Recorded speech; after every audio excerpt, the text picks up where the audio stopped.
Hello everybody. On one of my previous videos, I mentioned how the former G4 host Frost said something about Henry Cavill saying suspect things during Me Too. Well, it got me to thinking a little bit about the previous history of the Me Too movement and how, unfortunately, it can be weaponized. Now, the case in point that I am going to speak of today is, as you can see in the picture there, Chris Hardwick. Now, in my opinion, the Me Too movement got weaponized against him. Now, more or less sort of a brief history of the Me Too movement. The Me Too movement started because of the actions of a Hollywood producer.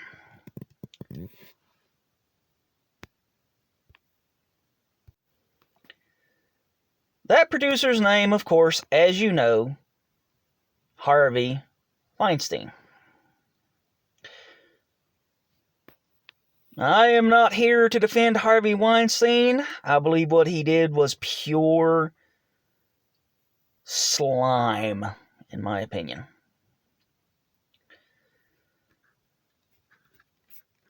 He used his position of power to do horrible things to women, no doubt. But in Chris Hardwick's case, there seemed to be something extremely different. Now, I have a theory, and I don't know how many people support this theory, but my theory is, I call it nerd brain. Now, what nerd brain is, again in my opinion, is that once somebody who considers themselves to be a quote-unquote nerd gets into a relationship with a woman, with a female, or any relationship for that matter, a person with nerd brain will do anything to make the other person in the relationship as happy as possible. Doing whatever they want, whenever they want, however they want. It doesn't matter. They will do it without question. Now, Chris Hardwick was in a relationship with a woman. Now, I'm not going to say her name because I don't think that she needs any more publicity or press. I don't think she really deserves it. But he was in a relationship with a woman who put out I think it would be referred to as an essay in the news, or online rather, never mentioning the person by name, but claiming that the person did bad things to them, to her rather, and going into some details about what those things were. Now, if you want to look up his previous relationship and find out for yourself what things were said, you may feel free to do that. I'm not going to glorify it here. But during this period of time, after the essay was put out, Chris Hardwick was suspended from his job as a host on The Talking Dead, and I think there was a game show that he had. He was suspended from that as well, and he was removed from his position at Nerdist, which he himself created. He had a podcast, several podcasts. He was the, CEO of Nerdist. But during all the investigation, quote unquote, he was removed from all these positions during the investigation. Now, the person who brought forth the accusations said there was proof of the actions of Chris Hardwick, what he did to this person. And she said during the investigation, whenever the investigation began, she would bring the evidence to light, I guess you could say. Now, at the height of the investigation, when it was time to come forth and present the evidence, she backed off. She wouldn't present the evidence. She refused. Now, why would you do that? You have this person over a barrel. All you got to do is bait the hook, yank the fish out, and you're done. If you have the evidence to support what you've been saying and you bring forth the evidence to prove what you've been saying, well, at that point in time, Chris Hardwick's career would have been done. Now, Chris Hardwick has been reinstated in 2 of the jobs. I don't believe he ever came back for Nerdist, but the game show that he hosted, he came back for that, and he was reinstated as the host of The Talking Dead. But again, my question comes up is why, when you have the fish who is just in the barrel swimming around and you've got the hook in his mouth, and all you have to do is yank, and your victory is assured. You pull that fish right out of the barrel and you're done. Why would you not finish off the victim? Why?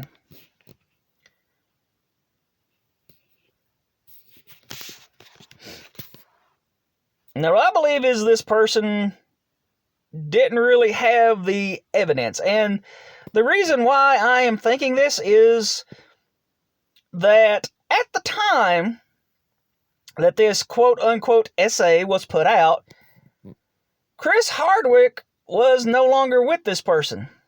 This person had not been with Chris Hardwick for a while. As a matter of fact, Chris Hardwick had moved on, gotten into another relationship, gotten married, and had a child at the time that all of this came out. Now, why, oh why,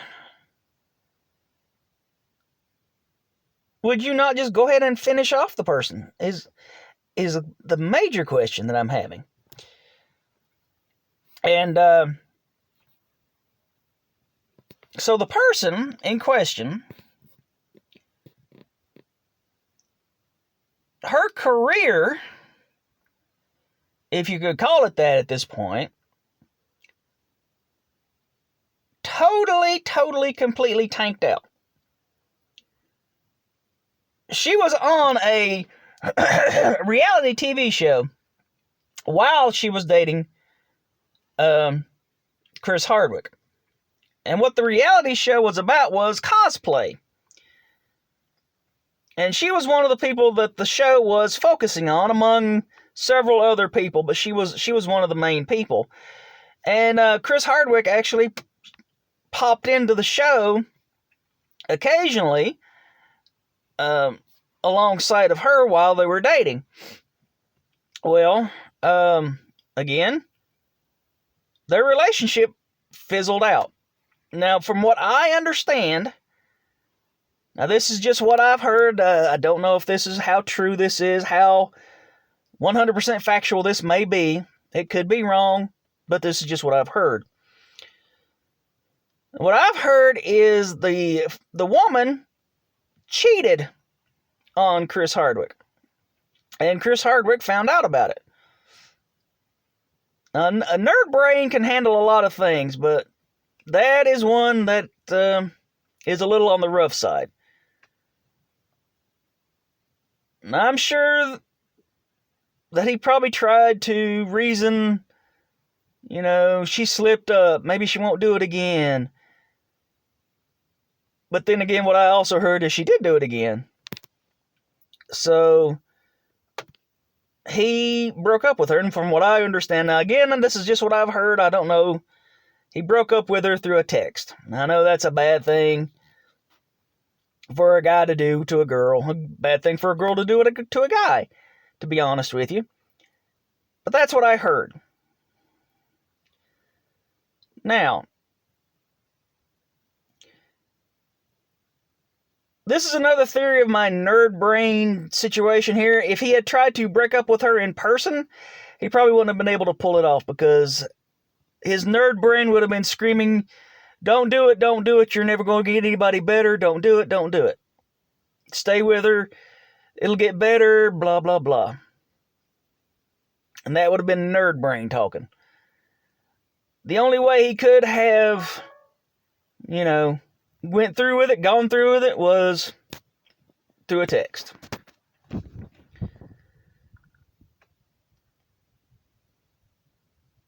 And from what I understand, the woman in question also had moved on to another relationship with somebody else. But after the breakup happened, or maybe even before the breakup happened, her television show, the show that she was in, was canceled. I believe it only lasted like 5, 6, 7 episodes. I'm not 100% sure. I did actually watch it. As a fan of cosplay myself, I did watch it. And it was okay. It was pretty good. I liked it. But it got canceled. And subsequently, her career just spiraled, and I've never heard anything from her since personally. I mean, other people may have, but not me.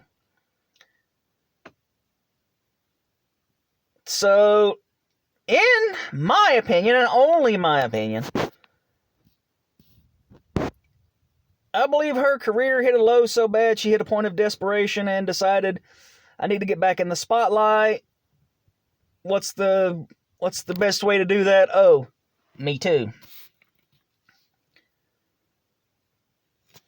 So she basically put out a hit on him.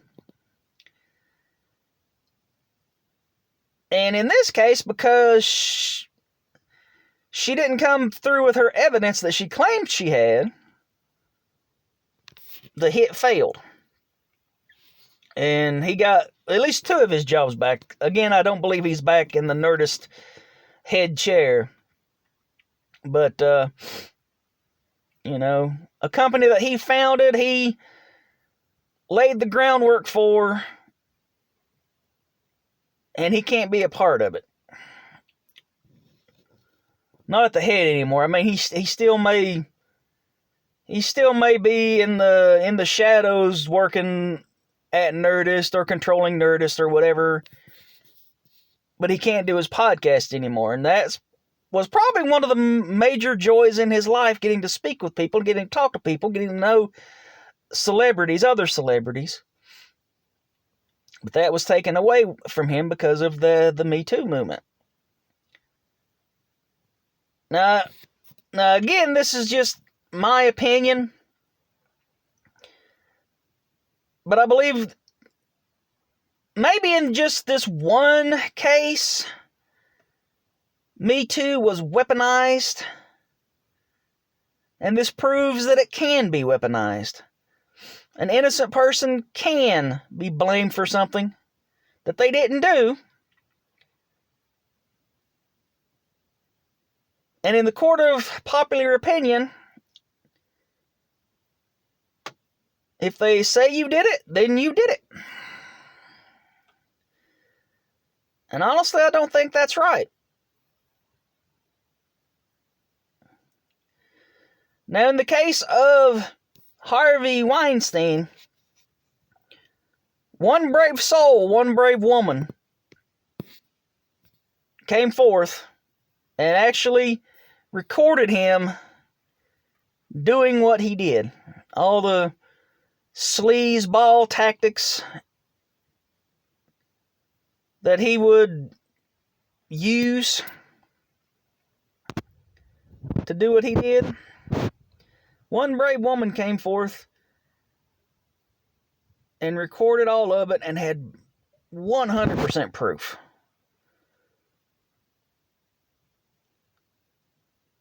But in several of these Me Too cases, the only thing that information that you ever get is that this person said this person did this.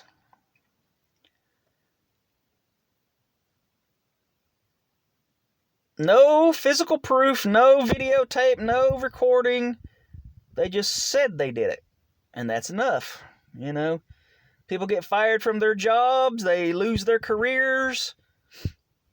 Did they do it? Did they not do it?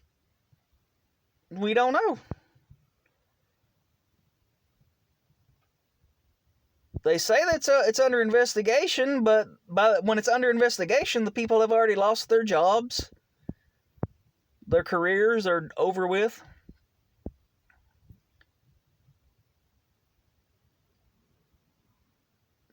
And it's never revealed that, yes, we saw the proof. They did it.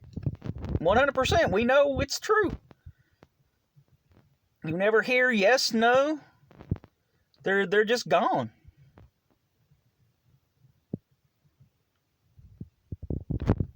And it's a horrible thing to lose your career like that. But it would be even worse to lose your career like that and to know that the things that you're accused of, you didn't do.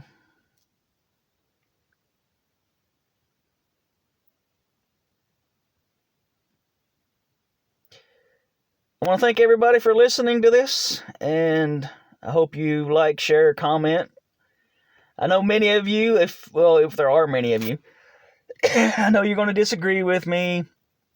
I know you're going to throw hate and everything else, but this is just my opinion. And it's just on this one case. It's not all of Me Too. Despite what some of you may think, it's not all of it. I'm 100% sure that a lot of the Me Too cases are in fact true. Because when you get put into a position of power, some people just can't resist the temptations to do things. But something about this case, this one, always didn't seem right to me. And it's the nerd brain theory. That's the only thing that I can think of. The nerd brain theory that if even somebody who is, working 3 jobs, has all these sponsorship deals, which he also lost those, by the way. Even somebody who has all this coming in, if a person is conflicted with nerd brain, even if you're in a position of power, you're not going to use that power. That power is just null and void if you have nerd brain. Because all you want, again, is, to prove yourself worthy of the woman that you're with. And in my opinion, that's not something that a nerd brain would have been able to do, what they said that he did. So that's just my opinion. But I do want to thank you for taking the time to listen to this. Please like, comment, subscribe. I'll be back with more. I want to thank you. Have a fantastic day.